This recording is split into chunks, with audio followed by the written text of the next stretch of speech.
the Proxxon Hot Wire Cutter. Now, if you've seen any of my videos before of any size, then you'll know that I use these quite often. But what I wanted to do today is to show you how to set it up, just in case you want to get one yourself or you've bought one and you're not sure what you're doing.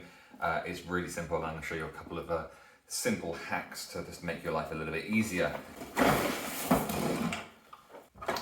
So this is the guide, this is the arm, this is the plug. This is your wire spool, and what I do is you need a Phillips screwdriver, you know, every time you put it together. So I've got a spare one that I got from an IKEA thing, and I just keep it in with it. First hack I want to show you is there's a screw which attaches the arm to this wire here to complete the circuit. So what I do is I keep that half screwed into there, so I don't have to go looking for a screw or so it doesn't get lost. Okay. So this passes in through there, like that. You can take this knob thing here, and you can line up this with this, and just tighten that up. Next, we'll take our screwdriver, and we're going to take our screw. Is I take this screw, pass it through the washer, turn it over, hold it all in place with the screwdriver, and then screw it in. And that's everything you need to do on the underside. This needs to slide onto here. Now, what I would advise that you do, so I've got a few different marks along here that I've put on myself.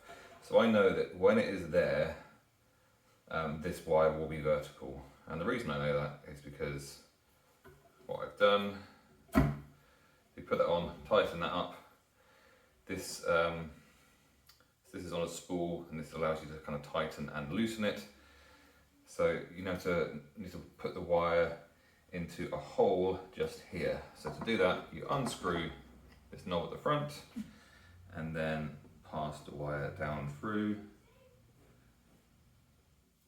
And then you tighten this up, and that clamps it in place. And that is the circuit complete, and that's everything ready to go. Now, this wire needs to pass through a little notch just here. So pass it through the notch, and then you can tighten it up.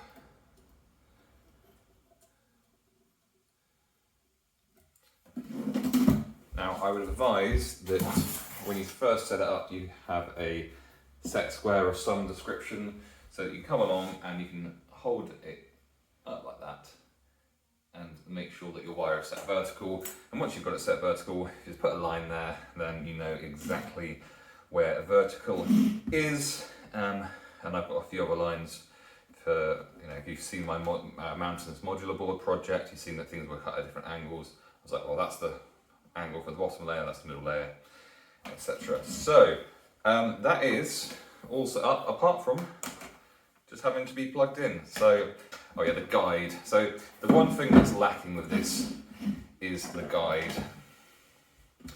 So it's okay, it's not amazing. So there are two different control things on the guide.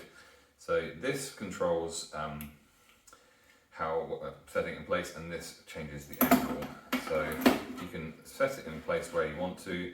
So let's say you wanted to cut something 20mm, you'd put it in place there, and then you can slide your bit of foam along there, and that will cut yourself a 20mm thing like that. This here allows you to change the angle. You can also put it on this rail as well, so you can go through and you can change it to be, so let's say you've got a line you want to work to, then you'd keep this one completely tight, and you'd leave this loose so that you can have your bit of foam here and just push it on through. So that's the basic setup of the Proxxon Hot Wire Cutter. I'll put a link in the description below so you can purchase your own one if it's something that you're thinking about doing. I mean, apart from the guide, it's a really decent hot wire cutter, and I use it a hell of a lot. So if you want to see more videos on scenery making or tips on crafting and things like that, then please subscribe to the channel. Leave any comments below about things that you'd like to see. Please like the video and hit the notification bell so you know when the next video is released. But I'll catch you for another video soon.